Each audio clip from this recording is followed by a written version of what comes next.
Nang makita niya ang elf agad na nimbalik ang mga alaala ni Lepenhart na nagdaan sa kanilang dalawa noon kasalukuyang tinuturing siyang Demon King ng mga tao. Binal-ika ni Lepenhart kung paano siya inaalalayan ni Ceres sa lahat ng bagay at ginagawa niya bilang wizard, at sa kabila ng katigasan ng kanyang ulo nananatili ang dalagang mapagpasensya at maalaga sa kanya.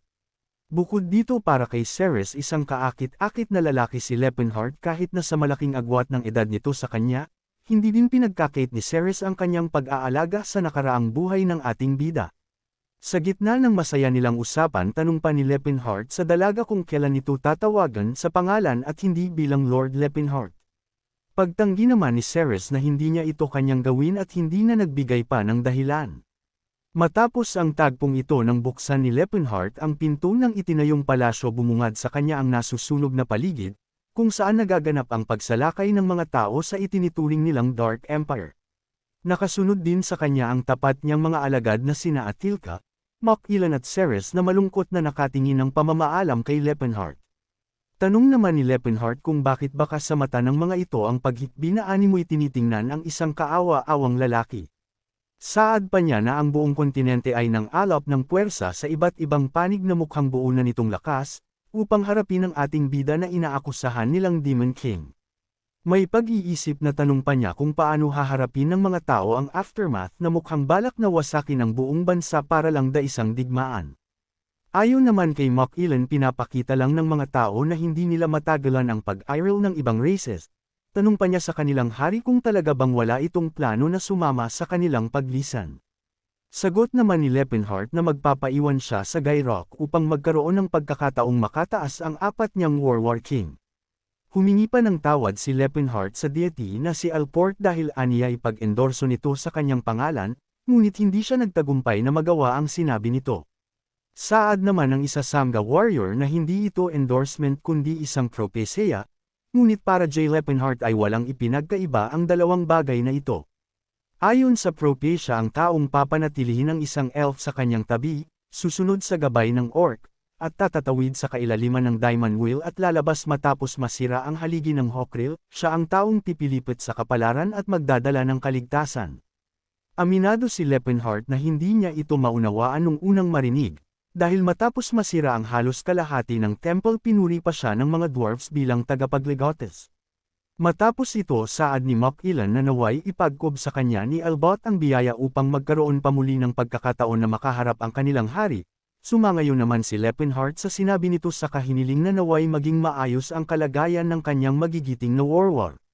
Nang tumalikod na ang tatlo sinabi ni Lepenhart kay Ceres na oras na din upang umalis ito, malungkot na tingin naman ang tinapon ng dalaga saka sinabing mag-iintay siya sa pagdating ng kanyang Lord Lepenhart. Paliwanag naman ni Lepenhart na walang kasiguraduhan kung saan sila dadalhin ng tadhana, saad pa niya na sakaling may hindi magandang mangyari nararapat lang na may makilalang panibago ang dalaga. Dahil dito pasiga na pinahayag ni Ceres ang kanyang matinding damdamin at sinabing mag-iintay siya kahit gaano man katagal, halata naman sa mata ng dalawa ang pag-ibig sa isa't isa at matinding kalungkutan dahil sa paghihiwalay. Bago umalis iniwanan pa ni Ceres si Lepenhart ng isang matamis at pamamaalam na halik. Nabalik naman sa sarili si Lepenhart nang magsalita sa tabi niya ang tagapamahala at sabihing bayagya siyang nahihiya na ipresente si No. 148, dahil ito ang pinaka-depektibo nilang produkto at 3 beses nang ibinalik dahil sa imposible siyang mapasunod at maturuan. Habang patuloy sa pag-aensayo ang nasabing elf saad pa ng tagapamahala na kahit nabihasa ito sa pakikipaglaban, napababa ng kanyang pag-uugali ang kanyang halaga, dahil doon ginagamit na lang siya upang tulungang mahubog ang ibang elf slayer sa kanilang combat skills. Seryusong tanong pa ng lalaki sa ating bida kung nais pa ba niya itong bilhin. Walang pag-aalin lang ang sagot naman ni Lepenhart na bibilhin niya ito agad-agad. Nang marinig ito lihim na naisip ng lalaki na dagdagan ng 100 gold coins ang halaga ng elf at ginawang 300, dahil ayon sa kanya ay mukhang kakaiba ang panlasa ng ating bida na inakala pa niyang isang menyok. Sinabi naman ni Silan na napakamurang halaga ng 300 gold coins para sa isang elf slayer. Paliwanag naman ng lalaki na ito ay dahil hindi magandang produkto ang elf at hindi siya sigurado kung nararapat pa ba itong ipagbili. Matapos ang ilang sandali sa wakas ay nakatayo na sa harap ng ating bida ang pinakamamahal niyang si Ceres, Tanong pa nito kay Lepenhart kung siya ba ang bago nitong master. Napakapit na lang ng mahigpit sa coat ang ating bida matapos mapansin ang katawan ng dalaga na mukhang dumaan sa matinding paghihirap. Agad niyang hinubad ang suot na coat kasabay nito tanong naman ng lalaki kung tatawag ba sila ng priest upang ipagamot ang mga peklat ng elf. Sagot naman ni Lepenhart na hindi na ito kailangan sa kahiniling kay Silan na pagalingin ang dalaga. Matapos ito isinuot ni Lepenhart ang hinubad niyang coat sa dalagang elf at sinabing dadaan muna sila sa pamilihan upang pilian ng damit ang dalaga. Dahil wala pang pangalan sinabi ng ating bida na simula sa araw na iyon tatawagan na siyang Ceres Valencia, sagot naman ni Ceres na tatandaan niya ang pangalang iyon. Ngunit takang saad niya na hindi nararapat sa isang alipin na magkaroon ng apelyido, sagot naman ng ating bida na isa itong apelyido na nararapat lamang sa kanya. Nakangiti pa siyang nagpakilala bilang Lepenhart at ipinakilala din ang nasa tabing si Silan, na ani ay isang priest mula sa Philinen's Order. Walang emosyong tumitig naman si Ceres at sinabing naiintindihan niya ang lahat.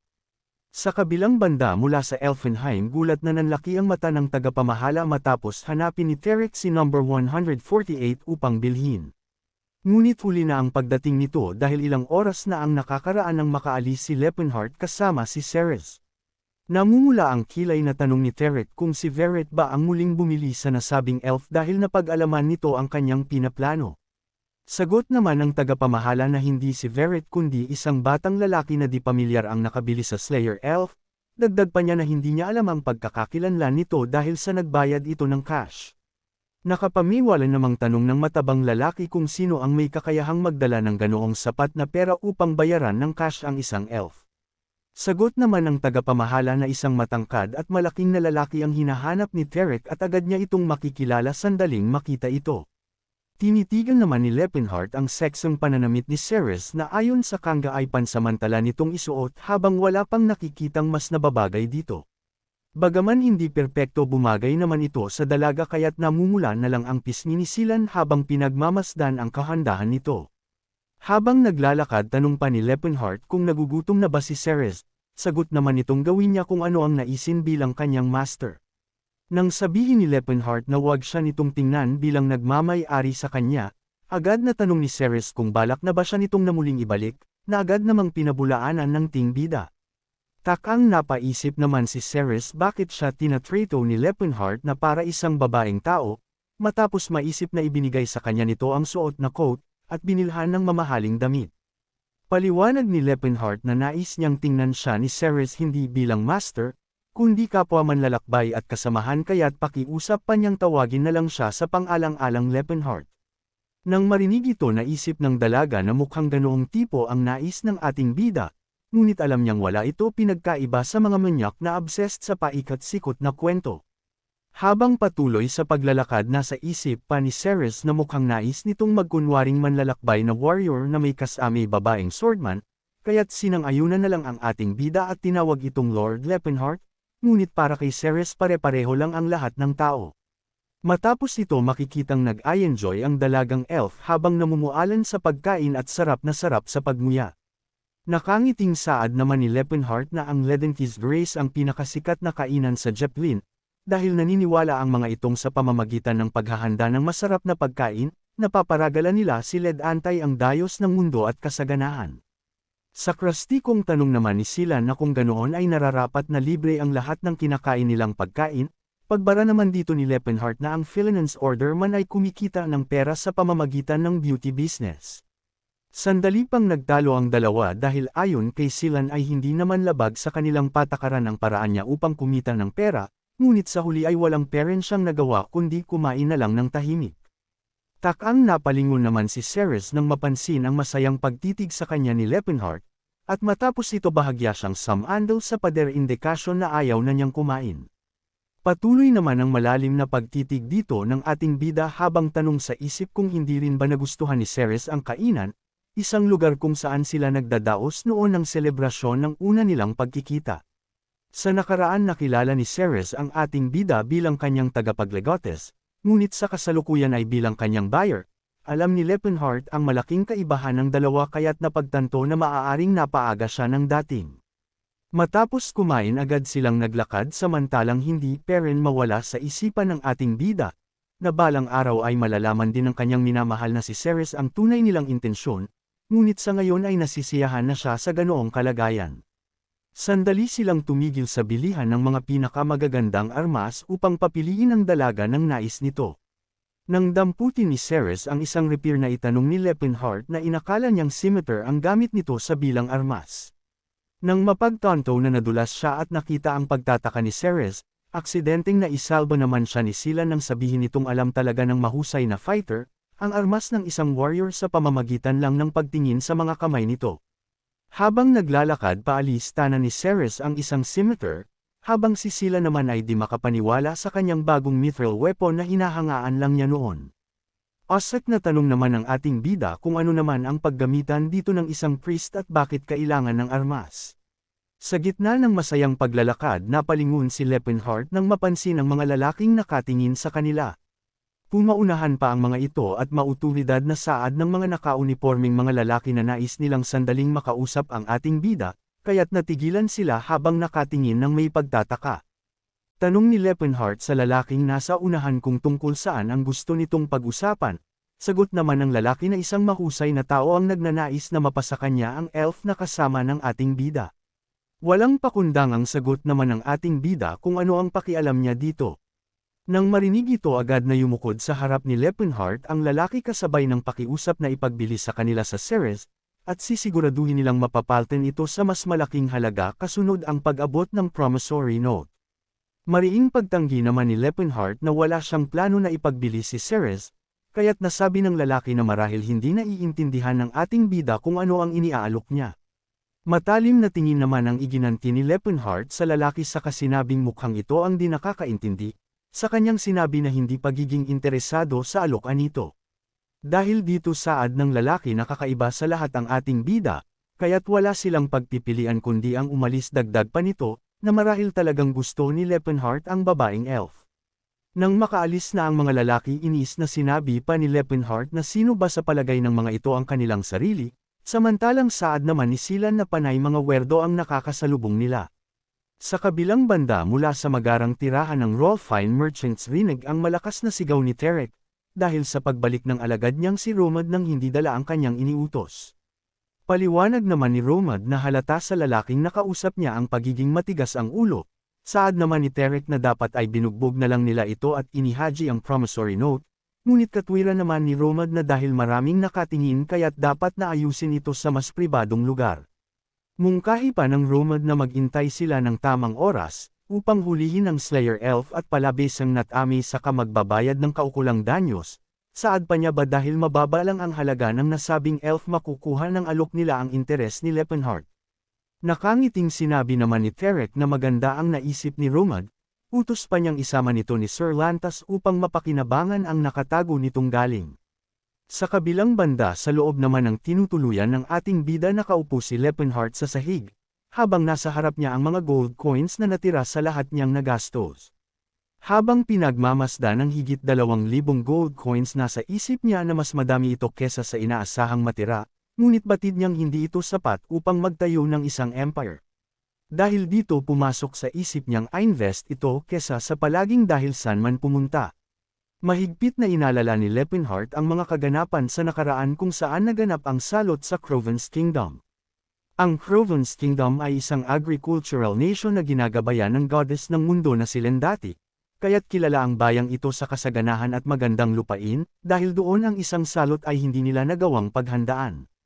Gayunpaman nang dumating ang taglagas di mabilang ang mga taong namatay sa gutom dahil sa salot, hanggang dumating sa puntong pati ang kanilang kapwa ay kinakain na ng mga ito magawa lang na makasurvive. Dahil napagtanto ni Leppinheart na malapit na itong maganap sa kasalukuyang panahon, alam niyang hindi masamang hakbang ang mag-invest ngayon sa mga bigas at pagkain. Ang agad na naisip ni Leppinheart ay ang tatlong businesses ng Rolfine, Caron, at Tauvan Merchants, ngunit ang ayaw niyang mag-invest sa Rolfine dahil ang pinuno ng mga ito ay ang manyak na ng abuso noon kay Ceres sa nakaraan nilang buhay. Ayon pa kay Leppinheart kung pipili siya kung saan mag-invest pipiliin niya ang mahigpit na katunggali ng Rolfine Merchants, ang Tauvan Merchant na pangatlo sa pinakamalaking grain trading merchant sa buong kontinente. Sa kabilang banda napamura na lang ang pinuno ng Tauvan Merchant na si Sibo Tauvan dahil sa inis sa Rolfine Merchant. Tanong pa niya kung paano ito naging pangalawa sa pinakamalaki sa buong kontinente gayong wala itong pakiramdam sa pantas na pagbibenta, matapos ibagsak presyo nito ng halos kalahati ang wheat at barley. Dahil dito batid ni Silbolt na posibleng lumipat ang lahat niyang mga kliyente, kaya't maaaring hindi mabayaran ang paparating na promissory note. Habang nag-aalala si Silbolt pumasok ang kanyang tauhan at sinabing may isang tao sa labas, ang naghahanap sa kanya na handang mag-invest sa kanilang negosyo. Ngunit tumanggi si Silbolt dahil saad niyang hindi sisipat ang ilang pirasong gold coins sa kanyang kinahaharap na suliranin, kaya't inutos na paalisan na lang ang sinasabing lalaki. Pero nang sabihin ng tauhan na nag-alok ang nasabing lalaki ng 1,500 gold coins, gulat na napatulala si Silbolt agad na pinuntahan ang lalaki. Nadatnan niya ang ating bida habang malaking nakangiti, saka sinabing nais niyang i-invest sa grains ang 1,500 niyang gold coins. Pahayag pa ni Lepenhart na ipagbibili niya ang mga ito sa Croven's Kingdom, sa darating na spring pagsapit ng barley harvest. Ipinahayag naman ni Silbolt ang kanyang palagay sa plano ng ating bida at sinabing para itong magbibenta ng sabon sa mga orc, na tiyak niyang hindi mabibili. Ngunit hindi na magbabago ang isip ni Lepenhart tungkol dito kaya't sinabi pa niya na kung sakaling hindi mabenta ang mga ito tanging siya lang ang mawawalan ng pera, ngunit sakaling lumago ang negosyo niya siguradong makikinabang din ang Tauvan Merchants, na isang magandang deal para sa mga ito. Magsasalita pa sana ang lalaki ng akmang tumayo si Lepenhart at hinayla ang sisidla ng gold coins. Saad niya na kung ayaw ni Silbolt ay wala hahanap na lang siya ng iba, kaya't taranta siyang pinigilan ng Tauvan leader. Paliwanag ni Silbolt na ang Tauvan Merchant ay kasalukuyang hindi nasa magandang pinansyal na kalagayan, ngunit sa pamamagitan ng perang dala ni Lepenhart magagawa nilang makaahon dito at muling lumago, kaya't mungkahi na sa ibang bagay na lang mag-invest at hindi sa grains. Nang marinig ito naisip nung ating bida na sadyang matigas ang jelo ni Silbolt, kaya't inis na sagot ni Lepenhart na siya lang ang may karapatang magdesisyon sa kanyang pera, kaya't idala na nito sa kanya ang kinakailangang mga papel. Isang bagay lang ang mahigpit na bili ni Lepenhart kay Silbolt na wag nitong gagamitin ang kanyang pera sa ibang bagay nang hindi niya nalalaman, kabadang sumang-ayon naman si Silbolt at ipinangako ito sa ating bida. Matapos ito habang inaasikaso ang mga papeles tanong ni Lepenhart kung may Tauvan branch ba sa Grim Kingdom. Sagot naman ni Silbolt na kakabukas lang nila ng trade route ng kanilang branch sa kanluran. Muling tanong ni Lepenhart kung meron bang branch na malapit sa Delphia Magic Tower, sagot naman ni Silbolt na madadaanan ang Delphia patungong Ronta branch. Dahil dito hiling ni Lepenhart na may ipapahanap siyang iyang tao mula rito, agad namang sagot ni Silbolt na sabihin niya lang ang pangalan at agad niyang ipapahanap. Nasa isip naman ng ating bida na ito na ang oportunidad upang makahanap ng impormasyon tungkol sa kasalukuyang Lepenhart sa Magic Tower. Sa kabilang banda nakatayo naman si Ceres at Silan sa harap ng isang puno habang naghahanda sa pag-ensayo ang dalaga. Agad iwinasiwas ni Ceres sa ere ang armas na hawak, at sa bilis niya manghang napatulala naman si Silan habang pinapanood ito. Sa gitna ng pag-ayensayo naalala pa ni Ceres ang kanyang ina, kung paano nito ikinwento sa kanya ang tungkulin nila bilang High Elves. Ang mga elves ay naninirahan sa labis na kasiyahan sa pangangalaga ng Tree World na Elfenheim, kung saan kailangan nila ang mga hayop at namumunga naman ang mga puno ng walang kaubusang pagkain.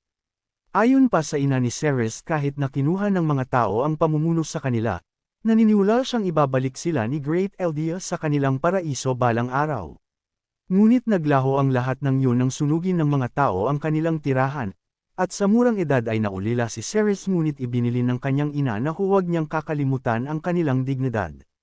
Matapos maulila napunta si Ceres sa isang bahay kung saan inaalagaan ng mga elf, at tinuturuang maging masunurin at tapat upang maging mabuting alipin.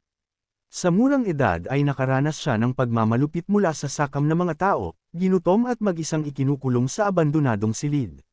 Dahil dito naransin din niyang pagtawanan ng ibang mga elf at maging ang mataas na status bilang pureblood high elf, ay walang halaga dito kundi isa lang malaking tayensa ng pagkutsa. Ang tanging bagay lang na nakaligtas sa kanya ay ang kanyang espada, dahil sa ang lahat ng naaalala ni Ceres ay mga elf na nakikipaglaban hanggang huli, kaya't mahal ni Ceres ang kanyang trabaho at bawat was-iwas nito naaalala niya ang marangal na mukha ng kanyang mga magulang. Sa pagtagal ng panahon unti-unti na ring naglalaho ang mga alaala sa isip ni Ceres. Ngunit isang bagay lang ang nananatiling nakaukit sa kanyang puso, at kasabay ng kanyang huling pagwasiwas ng espada ay ang pagpatak ng luha ng maalala ang bilin ng kanyang mahal na ina. Nais lang ipaalam ng inyong matchong taga-recap na patuloy pa din tayo sa pag-iintay ng chapter ng ating Demon King, maging kay Sungyeon at sa apat niyang avatar. Sa patuloy na sumusuporta sa atin, maraming salamat po. At sa ayaw kay Lepenhart pinapasabi niya na pusit ang ulo nyo.